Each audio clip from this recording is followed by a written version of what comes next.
22절부터 32절까지 말씀 보겠습니다. 창세기 32장 22절부터 32절 우리 한 절씩 나눠 읽고요. 마지막 절은 같이 읽도록 하겠습니다. 제가 먼저 읽겠습니다.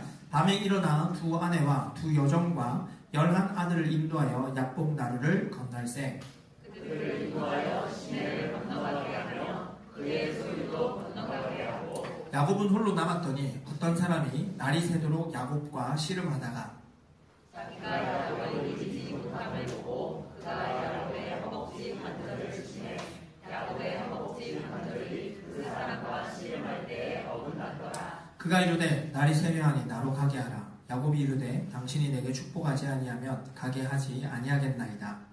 그 사람이 그에게 이르되 내 이름이 무엇이냐. 그가 이르되 야곱이니이다. 그가 이르되 내 이름을 다시는 야곱이라 부를 것이 아니요 이스라엘이라 부를 것이니 이는 내가 하나님과 및 사람들과 겨루어 이겼음이니라. 야곱이 청하여 이르되 당신의 이름을 알려주소서. 그 사람이 이르되 어찌하여 내 이름을 묻느냐 하고 거기서 야곱에게 축복하니라. 그러므로 야곱이 그곳 이름을 브니엘이라 하였으니 그가 이르기를 내가 하나님과 대면하여 보았으나 내 생명이 보존되었다 함이더라. 그가 브니엘을 지날 때에 해가 돋았고 그의 허벅지로 말미암아 함께 읽습니다. 그 사람이 야곱의 허벅지 관절에 있는 둥구에 힘줄을 쳤으므로 이스라엘 사람들이 지금까지 허벅지 관절에 있는 둥구의 힘줄을 먹지 아니하더라. 아멘.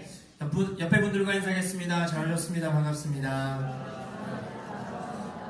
한 번 더 인사하겠습니다. 말씀 속에 길이 있습니다. 광고 하나가 빠진 것 같은데요. 지금 우리 하이스쿨 친구들이 예배를 위해서 찬양 준비를 지금 열심히 하고 있거든요. 그래서 잘 준비해서 하나님 앞에 드릴 수 있는 그런 예배가 되도록 기도해 주시고 또 마음 쏟아서 많이 격려해 주시면 좋겠습니다. 우리 친구들이 저기 앉아있는 게 기적이거든요. 기적이거든요. 얼마나 감사한지 모르겠습니다.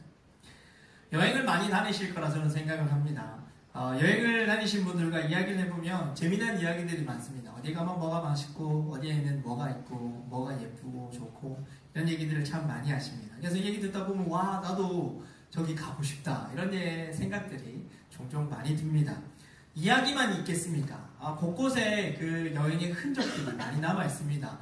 여행 가셔서 거기다 흔적 남겨오시는 건 별로 좋지 않습니다. 제가 퍼스에 바오밥 나무가 있거든요. 어린 왕자에 나온 그 바오밥 나무가 있는데 마음이 아픕니다. 그 바오밥 나무에 보면 꼭 보면 모질게 하트표 긁어놓고 이런 거 있거든요. 그래서 이 여행 가서 흔적을 남기는 건 별로 좋지는 않고요. 여행을 다녀오신 분들이 본인의 집에 흔적을 남기시는 분들이 참 많으세요. 그래서 한번 종종 이렇게 집에 방문을 해보면 여행 많이 다니신 분들의 특징이 있습니다. 뭐가 있습니까? 냉장고에 그렇게 자석이 많이 붙어 있습니다. 어느 나라 자석이 있고 막 이런 게 많이 붙어 있어요. 그래서 보고 있으면 와 나도 한번 가보고 싶다. 여기는 어딥니까? 여기는 어딥니까? 이런 게 있습니다. 참 여행을 많이 다니다 보면 자기 집에 그런 추억과 기억과 흔적들이 많이 남게 되어 있습니다. 제가 대학 다닐 때 기억이 나는 한 명 선배가 있거든요. 한 번은 도서관에 이렇게 앉아있는데 이 선배가 그 기내에 들고 타는 그 캐리어를 도서관 한가운데로 쫙 끌고 오는 겁니다. 쫙 끌고 오는데 하필 또 그 캐리어가 주황색, 오렌지색이어서 눈에 탁 띄는 건데 야, 그 다음이 중요합니다. 그 오렌지색 캐리어에 그 왜 화물로 붙이면 탭을 붙이잖아요. 이게 막 덕지덕지 붙어 있는 거예요. 그래서 보면서 처음에 속으로 참 많이 티를 내네 이런 마음도 들었다가 그 다음에 나도 저런 거 하고 싶다 이런 생각이 들었던 적이 있습니다. 여행을 다녀오면 크고 작은 흔적들이 참 많이 남죠.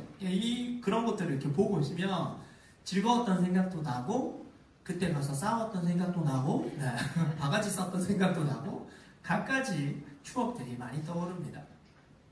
신앙도 마찬가지입니다. 우리 신앙이 일종의 믿음의 여정이고 모험이자 여행이거든요.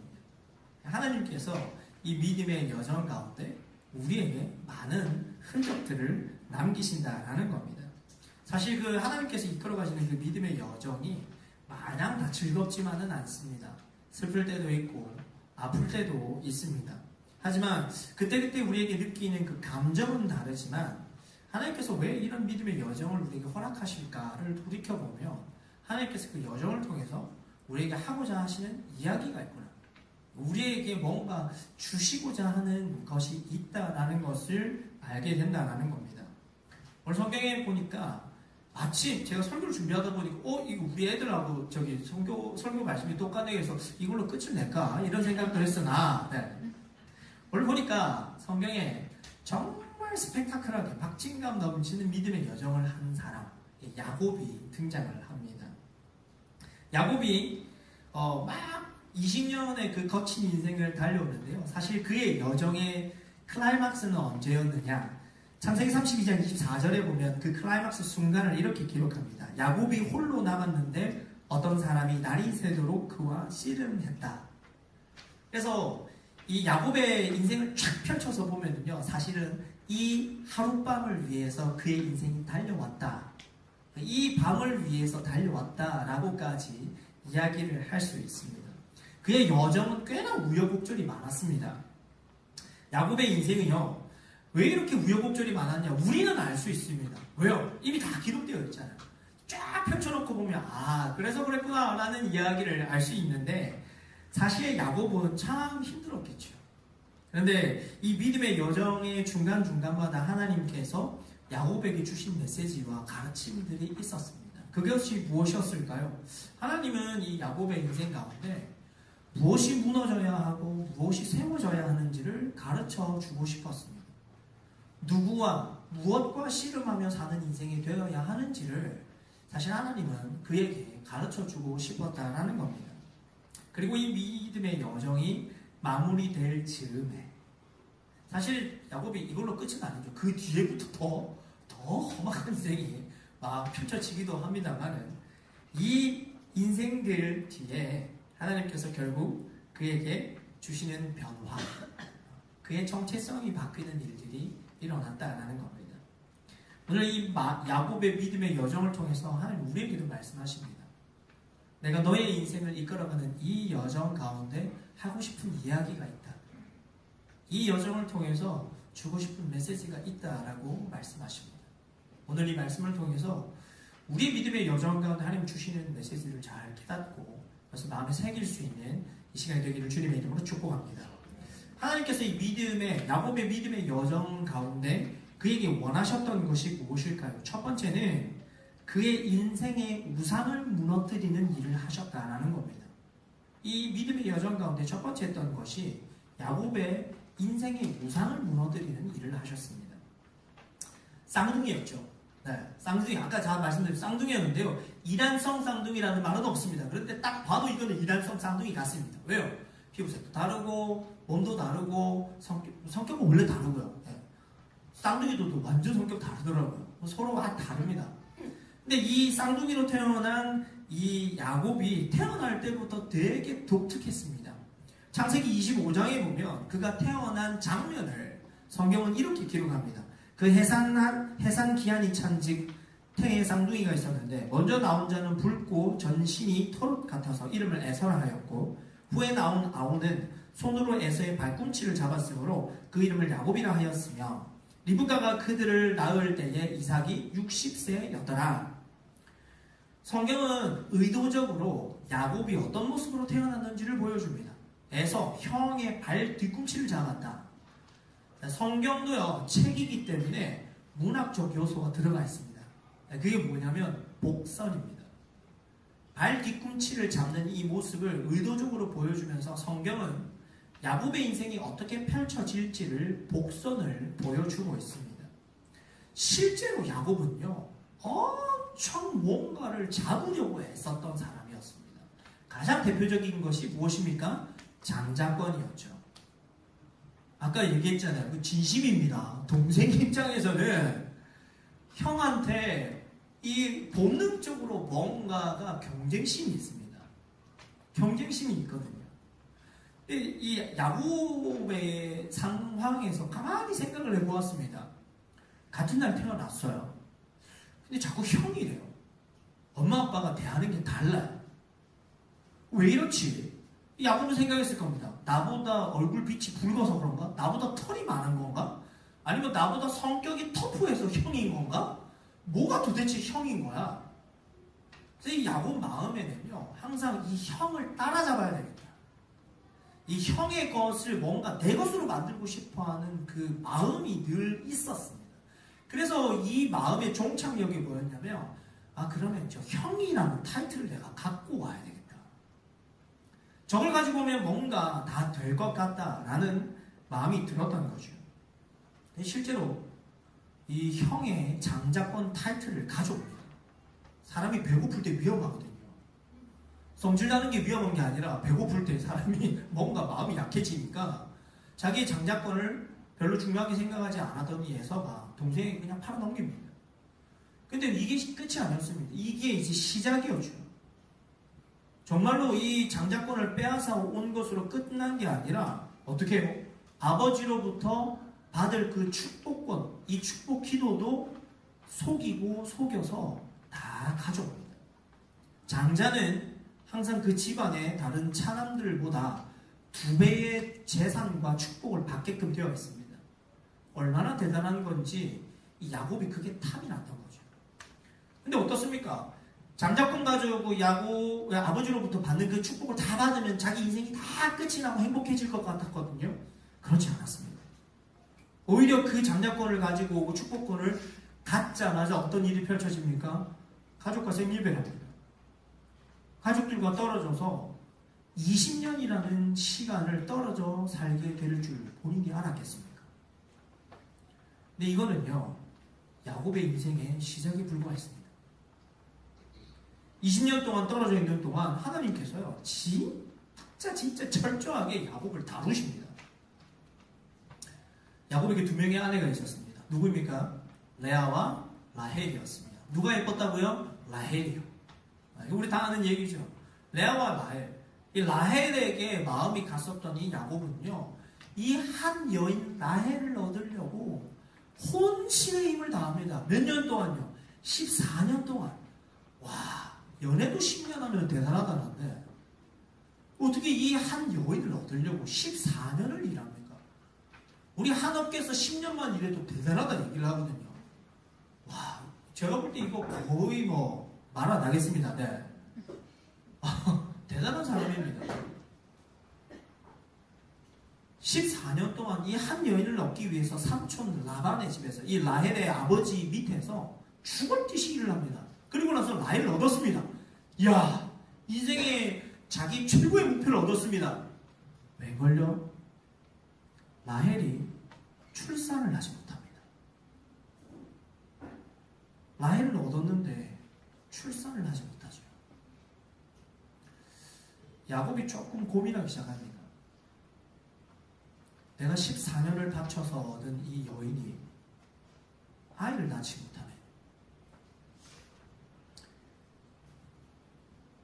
야곱은 다 행복해질 거라 생각했던 그 순간 정말 깊이 깨닫게 된 겁니다. 내가 14년 동안 라헬이라는 여자 우상을 섬긴 거구나.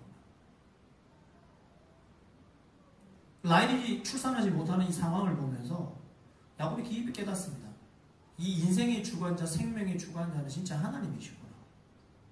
내 마음속에 나도 모르게 이 한 여인이 우상이 되어서 그렇게 14년을 살았구나. 하나님께서 그 우상을 와르르 무너뜨리는 순간이었습니다. 이게 끝이 아니었습니다. 20년 동안 삼촌 라반의 집에서 일을 합니다. 20년 동안이나요. 근데 참 신기한 게요, 야곱이 꽤나 똑똑했던 것 같습니다. 일을 할 때마다 계속 재산이 불어납니다. 막 경제적인 부가 막 따라오기 시작합니다. 그러니까 야곱은 생각했을 겁니다. 우와, 내가 하니까 다 되네. 내가 여기 있는 집안 20년 동안 내가 다 일으켰어. 이거 내가 다 한 거야 라고 생각했는데 어떤 일이 있었느냐. 10번이나 이 삼촌 라반이 자기의 이제 보스죠. 자기의 보스가 10년 동안이나 웨이지를 계속 바꾸는 겁니다. 그러니까 계약서 썼는데 계속 찍고, 야, 그게 아니야. 계약서 썼는데 또 찍습니다. 계약서 썼는데 이걸 10번이나 하는 겁니다. 야곱이 깨달은 겁니다. 내가 열심히 하면 다 일으키고 다 뭔가 될 줄 알았는데 하나님이 허락하지 않으시니까 이 경제적인 부도 나의 것이 될 수 없다는 걸 그때 압니다. 여러분, 야곱이 지냈던 그 20년은 무슨 시간이냐?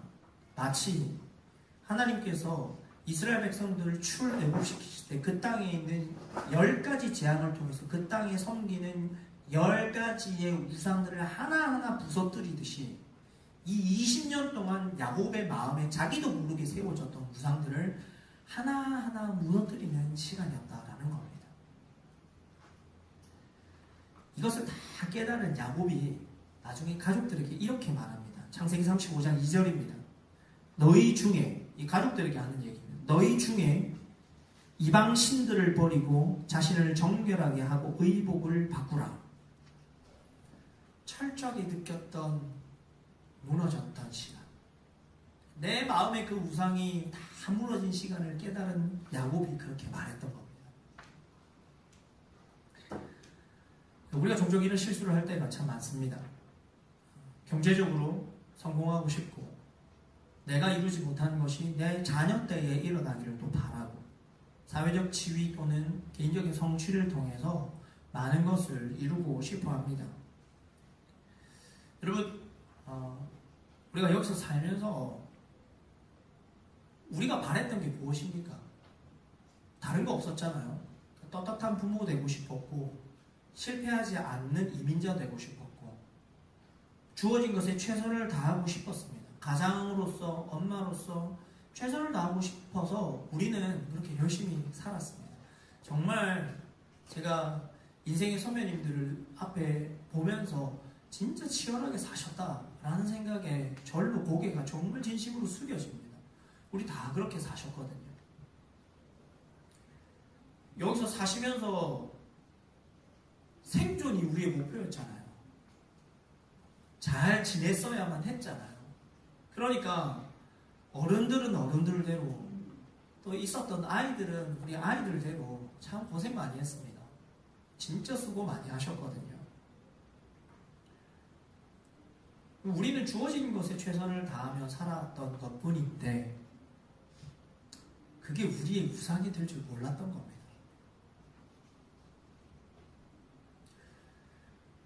여러분, 예수 믿는 사람들이 처음부터 나 우상 섬기겠습니다 라고 말하시는 분 없습니다. 처음부터 나 하나님 제끼고 이걸 위해서 살겠습니다 생각하시는 분은 아무도 없습니다. 그냥 치열하게 살고 싶었을 뿐이죠.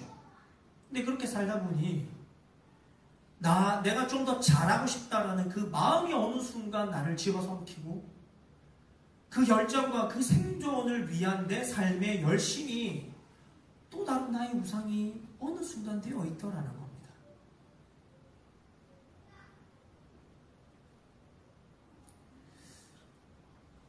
하나님 보실 때 하나님이 우선순위에서 밀려난 채 우리도 모르게 세워진 그 우상을 쫓아가는 그 모습은 하나님 보실 때는 기쁜 모습이 아니었던 것 같습니다. 그래서 하나님께서 종종 우리의 삶을 흔드시고 때로는 우리의 삶을 무너뜨리기도 합니다. 여러분, 하나님께서 우리를 흔들고 무너뜨릴 때 기분 좋으신 거 아닙니다. 하나님께서 우리를 흔들고 무너뜨릴 때는 하나님도 많이 아파하십니다. 근데 왜 그렇게 해야만 하셨느냐? 그렇게 해야 우리가 사니까요. 그게 우리를 살리는 방법입니다. 제가 CPR 자격증이 있습니다. 저 응급구조 자격증이 있거든요. 그렇다고 물에 아무데나 뛰어들리는 얘기가 아니고 일상에 First Aid 제 자격증이 있습니다. 이게 한 3년마다 제가 리뉴얼을 해야 되고 CPR은 1년마다 합니다. 제가 CPR 가서 이제 물어보면은 그 할 때 궁금한 게 항상 있습니다. CPR을 할 때 이 심폐소생술을 할 때 이게 그냥 살짝 누르지 않거든요. 저는 무섭게 진짜 물어봅니다. 강사한테. 갈비뼈가 부러지는 게 위험하지 않냐? 그럼 이 사람이 뭐라고 얘기하는지 아십니까? 갈비뼈 부러지는 것보다 살리는 게 중요해. 이 얘기합니다. 갈비뼈 정도는 부러져도 되는데 살려야 돼.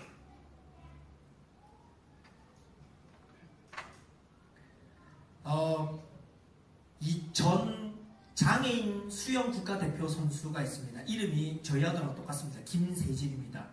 김세진. 그래서 누구로 알려져 있냐면 로봇 다리 세진이라고 잘 알려져 있습니다. 예전에 한번 오래전에 TV 프로에 나와서 토크쇼에서 이야기를 했던 적이 있습니다. 이분은 어떤 병을 앓고 있냐면 선천성 무형성 장애. 이게 뭐냐면 태어날 때부터 다리가 없습니다. 다리가 없고 태어나면서부터 손가락이 없습니다. 손가락 몇 부분이 없습니다. 선천성으로 무형성, 형성이 되지 않는 거예요. 이런 장애를 앓다 보니까 부모에게 버림받고 어려운 인생을 살 줄 알았는데 어떤 한 어머니가 이 아이를, 김세진 씨를 입양을 합니다. 입양을 해서 키우는데요. 이 어머니가 이제 프로에 나와서 이 세진 씨가 나와서 무슨 여러 가지 얘기를 하다가 어릴 적 시절 얘기를 하는데요. 엄마가 의족을 사와서 의족을 끼워서 이제 연습을 시키는 겁니다. 근데 뭐 어떻게 하느냐? 바닥에다가 매트를 깔고 의족을 끼워서 아이를 밀어뜨리기 시작합니다. 아이가 울면서 계속 웁니다. 엄마 하지마. 왜 그래? 하지마. 근데 엄마는 이렇게 애가 일어나면 또 밀고 일어나면 또 밀고. 이 세진 씨가 그 얘기를 하더라고요. 그때 너무 힘들었다고. 근데 나중에 엄마가 그런 얘기를 하더라고요. 이 세상을 살아가려면 우리 집안에서만 너가 살 수는 없다. 세상 가운데 살아나가면서도 넘어져도 다시 일어나는 법을 배워야 되지 않겠냐. 이 엄마의 이 간절한 마음이 그 아이를 살게 했고, 장애인 국가 수영대표로 나서 금메달도 따고요. 의족을 끼고 로키 산맥을 완등하고, 의족을 끼고 마라톤을 합니다. 이분이 최근에도 지금 계속 활동 중입니다.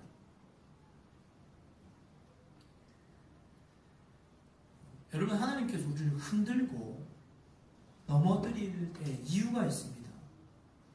이유가 있습니다. 여러분, 오해하지 않으셨으면 좋겠습니다. 하나님 우리가 미워서 진짜 우리의 삶을 막 거꾸로들이 말 안 들어서 막 목 잡고 막 땅에 쳐박고 이런 게 아니고요. 살리고 싶으신 겁니다. 우리도 모르게 세워졌던 그 우상 때문에 살지 못하는 그 상황을 지켜보기 힘드신 하나님께서 우리를 다시 한번 깨우시는 겁니다. 경고등을 켜시는 거죠. 내가 너의 왕이야.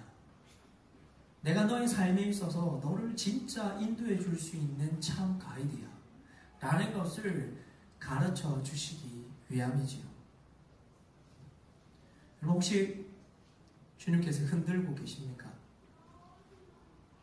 혹시 뭔가 무너졌습니까? 주님이 부르십니다. 주님 즐거워하지 않으십니다. 그 순간을 같이 아파하시고 붙들어 주십니다. 우리를 살리기 위해서 다시 한번 나의 앞으로 오라고 부르시는 시간인 줄 알고 한번 돌아보십시오. 나도 모르게 세워진 것은 없는가. 그 시간을 통해서 더 주님을 바라볼 수 있는 저와 여러분 되시기를 주님의 이름으로 축복합니다. 두 번째로 하나님께서 이 야곱의 인생 여정, 믿음의 여정 가운데 원하셨던 것이 있는데 그게 뭐냐면 하나님과 씨름하는 인생이 되기를 원하셨습니다. 하나님과 씨름하는 인생이 되라고 그를 그렇게 인도하셨던 겁니다. 야곱의 인생이 자꾸 자기가 목표로 세웠던 것이 하나 둘 꺾이고 무너지고 흔들리고 박살나고 이러다 보니까 참 많은 걸 깨닫게 되었죠. 그런데요, 사람은 잘 바뀌지 않습니다. 안 바뀌는 게 아니라 잘 바뀌지 않는 겁니다. 여러분, 사람 안 바뀐다 이거 자꾸 입에 달고 살면요 믿음 없다 소리 듣습니다. 주님은 우리 바꾸실 수 있습니다. 네. 잘 바뀌지 않는 거지 사람은 바뀌지 않는 게 아닙니다. 근데 야곱도 마찬가지였어요. 잘 바뀌지 않는 겁니다. 그렇게 고생을 했는데 안 바뀌는 부분이 있는 겁니다. 그래서 우리는 이것을 뭐라고 우리가 통칭해서 얘기하냐면 나의 연약함이라고 얘기를 합니다. 근데 이 연약함이라고 하는 것은 마치 그런 겁니다. 물컵에다가 진흙탕을 넣어서 이게 가만히 놔두면 어느 순간 진흙과 물이 구분이 돼서 진흙이 밑에 가라앉고 위에는 맑은 물이 싹 뜨게 되어 있습니다. 그런데 이 밑에 가라앉아 있었던 진흙탕은 이렇게 흔들면 어떻게 해요? 다시 흐려집니다. 물이. 우리의 연약함이라고 하는 것이 그런 것입니다. 통제될 때가 있습니다. 언제요? 내가 믿음을 잘 붙들고 하나님 앞에 서고 이렇게 살아갈 때는 잘 이렇게 가라앉아 있습니다. 그런데 인생의 역경이 확 닥쳐오고 갑자기 고난이 확 밀려면요, 이렇게 확 흔들리거든요. 그럼 어떻게 돼요? 사람의 연약함들이 잘 가라앉아 있다가 갑작스러운 예상치 못한 고난과 두려움과 여러 가지 시련이 확 다가오면요, 이 연약함이 불쑥 나옵니다. 야곱이 그랬습니다.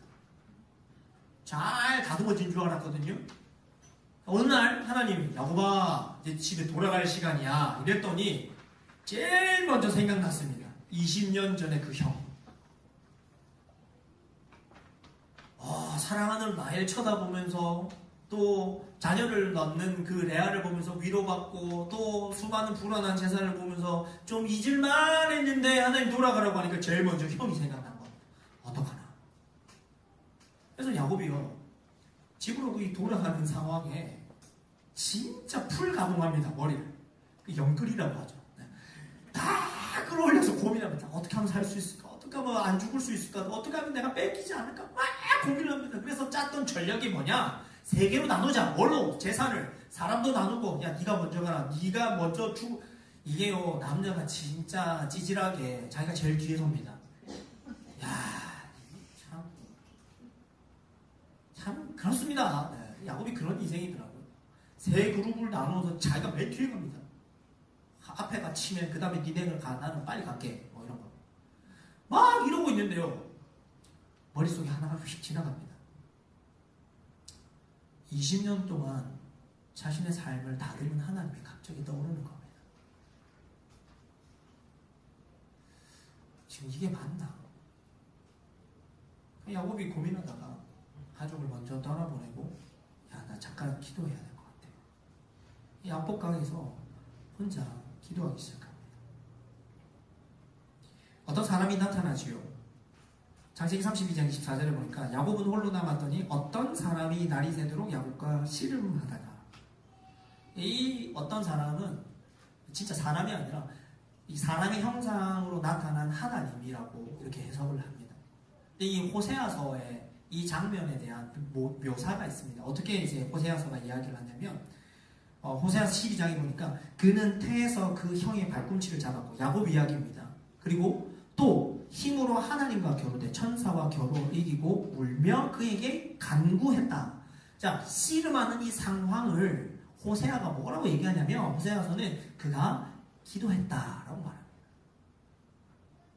정말 미친듯이 목숨 걸고 기도한 겁니다. 하나님 제발 좀 도와주십시오. 아무리 생각해도 이게 묘수가 나지 않으니 나 어떻게 해야 됩니까? 도와주십시오. 하나님 아니면 이 문제가 해결이 안 됩니다. 20년 전에 내가 그 사고를 치고 왔는데 미안하다, 죄송하다, 선물 하나 남겨두지 못한 채 그냥 주랭랑 쳤는데 그 형이 버젓이 살아있는데 나 어떻게 해야 됩니까? 이 관계를 어떻게 지금 만들어야 됩니까? 고민이 되었던 겁니다. 하나님 아니면 안 됩니다. 끝까지 붙들었습니다. 결국 이 씨름이 어떻게 끝납니까? 하나님이 얘라 이제 좀 놔달라니까 하다가 나중에 허벅지 둔부에 힘줄을 탁 끊습니다. 여러분, 근데 이 씨름의 핵심은요, 누가 이겼다가 아닙니다. 하나님이 졌니? 야곱이 왜 이겼니? 왜 하나님이 졌지? 뭐 이런 게 아니고요. 이 씨름의 핵심은 야곱이 씨름의 대상을 에서로 삼지 않고 하나님으로 삼았다는 겁니다. 야곱은 에서와 씨름하지 않았습니다. 이 문제를 가지고 하나님과 씨름한 겁니다. 그리고 하나님께서 이 씨름을 통해서 그의 정체성을 바꿉니다. 이제 너는 발 뒤꿈치를 잡는 자가 아니라 하나님을 잡는 자, 하나님과 겨루어 이긴 자, 이스라엘이다. 내가 너를 이제부터 이스라엘로 부르겠다. 하나님이 주신 그 은혜의 흔적을 간직하고 정체성이 바뀐 야곱으로 살게 되는 것이죠. 제가 퍼스 있을 때 오기 전에 한 3년 정도 청년들과 계속 지도를 했습니다.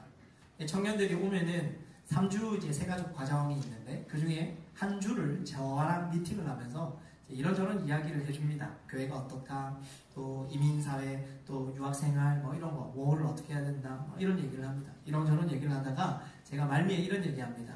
길게 보고 오는 친구들 있잖아요. 뭐 난 유학을 하겠다, 영주권이 목표니까 제가 이 얘기합니다. 좋아. 그러면 아무 생각하지 말고 3년을 일단 버텨라. 3년 동안 그냥 생각하지 말고 버텨라. 제가 그 얘기를 합니다. 제가 왜 그런 얘기를 하느냐. 실제로 제가 한 3년, 처음 호주 오고 나서 한 3년 동안을 나는 누구, 여기는 어디, 나는 왜 이러고 있나, 이 고민을 3년 동안 했거든요. 와, 고민을 하는데 미치겠는 거예요. 왜요? 답은 없잖아요. 답은 없거든요. 그래서 제가 하는 얘기가 그겁니다. 3년 생각하지 마라. 그냥 버텨라. 그냥 버티면 된다. 그 다음에 길이 보인다. 그래서 제가 그런 얘기를 했었다 그랬습니다. 제가 왜 그 3년 동안 힘들었을까요? 제가 처음 왔는데 영어도 안 되죠. 제가 지난번에 말씀드렸죠. 전화 10번 할까 말까 고민하다가 찾아간다고요. 네. 자꾸 와이프가 여보 전화 좀 해봐 이러다 제가 열받아서 니 그거 알고 있나? 내가 전화하면 영어로 얘기한다. 그런 시절이 있었거든요. 영어도 안 되죠. 사역을 하는데 사역도 안 돼요. 제가 한국에서 해봤던 그 사역의 방법으로 했는데요. 제가 진짜 3년 동안 완전 맨땅에 헤딩만 했습니다. 아무것도 안 되는 거예요. 안 먹혀요. 되지가 않아요. 사람도 힘들고 외롭기는 또 얼마나 외롭습니까? 와, 그 정도 되니까요. 나중에는요. 와이프랑 계속 그런 얘기합니다. 여보 언제 갈까? 아니야. 좀 더 버텨보자. 갈까? 아니야. 버텨보자. 갈까? 아니야. 그걸 3년을 했습니다. 그게 제가 하는 얘기가 생각하지 말고 3년을 버텨라. 근데 하루는요. 그런 생각이 들었습니다. 그래서 내가 지금 이 상황에서 이거를 다 정리하고 다시 한국으로 돌아가면 과연 나아질까? 여기서 다 돌아가면 나아질까? 자, 첫 번째 드는 생각, 2년 만에 돌아가면 쪽팔린다 했습니다. 거기도 다 정리하고 왔는데 2년 만에 돌아간다. 얼마나 쪽팔립니까? 그래서 일단 2년은 아니었습니다. 좋다, 일단 더 버텨보자. 4년까지 버텨보자. 근데 계속 생각이 나는 거예요. 돌아가고 싶다, 그만하고 싶다. 제가 자꾸 상황과 형편과 저희가 처한 그것들에 집중하면서 계속 탓을 하고 있는 겁니다. 이 상황이 아니면 내가 힘들지 않을 텐데, 이놈의 영어가 아니면 내가 이러고 있지 않을 텐데, 여기만 아니면 내가 괜찮을 거야 라는 생각을 계속 하고 있는 겁니다. 진짜 솔직히 벗어나고 싶었습니다. 환경을 바꾸면 될 줄 알았습니다. 그런데 상황과 환경이 문제가 아니라는 걸 알게 됐습니다. 그래서 하나님 앞에 씨름하기 시작했습니다. 그때부터 하나님께서 눈에 보이는 상황들을 다르게 보이게끔 만드셨어요. 참 신기했습니다. 상황과 형편과 사람은 바뀌지 않았는데 제가 바뀌기 시작한 겁니다. 하나님이 나를 여기 인도하셨다는 것에 집중하기 시작했고 나를 이끌어 가실 거라는 그 약속을 붙들기 시작하고 하나님 제 갈 길을 가르쳐 보인다고 하셨죠. 그럼 보여주십시오. 제가 이 기도를 얼마나 많이 했는지 모릅니다. 하나님 보여주신다면서요. 그렇게 10년을 지냈습니다. 제가 참 존경하는 목사님이 늘 하셨던 말씀이 있었어요. 그게 뭐냐니까 복된 환경은 없고 오직 복된 사람만 있다. 제가 이 말을 이해하는데 꽤나 오래 걸렸습니다. 우리는 그렇게 많이 생각합니다. 좋은 환경, 좋은 사람, 좋은 형편이 주어지면 내가 복될 수 있을 거라 생각합니다. 근데 그게 아니더라고요. 복된 상황과 복된 환경은 없고 오직 누구만 있다고요? 복된 사람만 있을 뿐입니다. 하나님이 나를 붙드시고 내가 그 약속을 붙들고 살아가는 이 복된 믿음이 있을 때 모든 것이 바뀌기 시작하는 겁니다. 여러분, 우리가 당하는 형편과 상황은 늘 우리 기대를 저버립니다. 우호적이지 않습니다. 내가 그거 의지하고 바라봤더니 뒤통수 치기 일쑤입니다. 우리를 언제든지 상황과 형편은 우리를 배신합니다. 바꾸려고 노력할수록 여러분 비난하고 정죄하고 탓만합니다. 내가 그렇게 노력했는데 왜 안 바뀌지? 내가 그렇게 열심히 했는데 왜 이렇게 되는 거야? 여러분 항상 상황과 형편은 그렇습니다. 그런데 내가 하나님을 붙들고 씨름하기 시작할 때 하나님이 나를 바꾸십니다. 우리를 다듬으십니다. 내 상황을 붙들고 말씀 앞에 서고 내 형편을 가지고 하나님 앞에 내 형편을 막 토로하기 시작할 때 하나님이 그것을 듣고 우리의 마음을 바꾸시기 시작합니다. 힘들지? 내가 옆에 있으니까 걱정하지 마. 넘어졌어? 괜찮아. 내가 일으켜줄게. 지금 다 무너진 것 같지? 괜찮아. 내가 함께 할게. 하나님이 우리를 그렇게 바꿔가신다는 겁니다. 여러분 정말 감사한 건 그렇게 우리가 하나님과 씨름할 때 내가 괴로워했던 그 상황과 형편을 그냥 가만히 두지는 않으십니다. 하나님은 은혜의 하나님, 긍휼의 하나님이시거든요. 하나님을 붙들고 씨름했더니 내가 먼저 조정이 되고 그다음에 하나님께서 피할 길과 상황을 주십니다. 절대 우리를 그냥 두지 않으시죠. 목사님 그러면 진작에 상황과 형편 붙을 때 막 바꾸고 그 다음에 나를 바꿔도 되지 않습니까? 그렇게 생각하실 수 있거든요. 네, 하나님 편에서는 순서가 참 중요한 것 같습니다. 문제를 빨리 해결해주면 자꾸 문제만 치워달라고 기도하는 우리의 믿음이 될까봐 우리의 믿음의 상태와 하나님을 의지하는 그 자세를 바꾸시고자 하나님의 순서를 이렇게 바꾸시는 겁니다. 사랑하는 여러분, 하나님과 씨름하는 거 쉽지 않습니다. 쉽게 져주시지도 않고요. 어렵습니다. 힘듭니다. 그런데 하나님께서 그 시간이 우리에게 필요하다라고 말씀하십니다. 이 씨름의 상황을 통해서 새로운 하나님을 발견하고 새로운 상황과 형편을 해석할 수 있는 믿음의 눈을 얻는 저와 여러분 되시기를 주님의 이름으로 축복합니다. 말씀을 맺습니다. 흔드실 때 있습니다. 무너질 때 있습니다. 오해하지 마십시오. 하나님 나를 싫어하는 거 아닙니다. 살리시는 겁니다. 그 시간을 그렇게 경고등을 켜시고 그렇게 나를 부르실 때 그 경고등 보고 빨리 달려가십시오. 그리고 하나님과 씨름하십시오. 하나님 살려주십시오. 하나님 제가 어떻게 해야 합니까? 라고 부르짖을 때 하나님이 우리에게 그 시간을 통해 은혜의 흔적을 남기십니다. 그리고 우리의 정체성을 바꾸십니다. 이런 놀라운 은혜를 경험하는 저와 여러분 되시기를 주님의 이름으로 축복합니다. 우리 함께 말씀 기억하시면서 함께 이 찬양으로 찬양했으면 좋겠습니다. 주님 제 마음이 너무 어둡습니다. 이 땅만 보다 보니까 제 주님 손 놓쳤습니다. 그런데 제가 다시 한번 믿음으로 일어서기를 원합니다. 우리 함께 이 찬양으로 주님 앞에 나갑시다.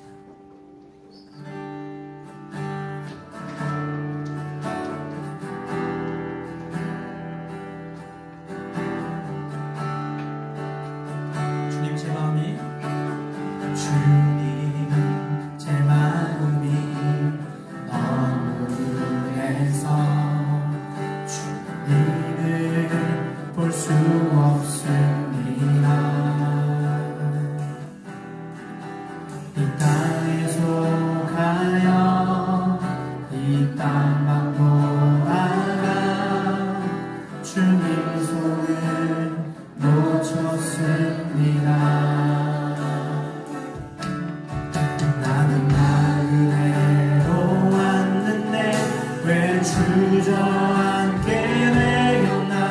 나는 정직인데 언제부터 내 삶에 주인이 되어버렸나.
오실 주님을 기다립니다.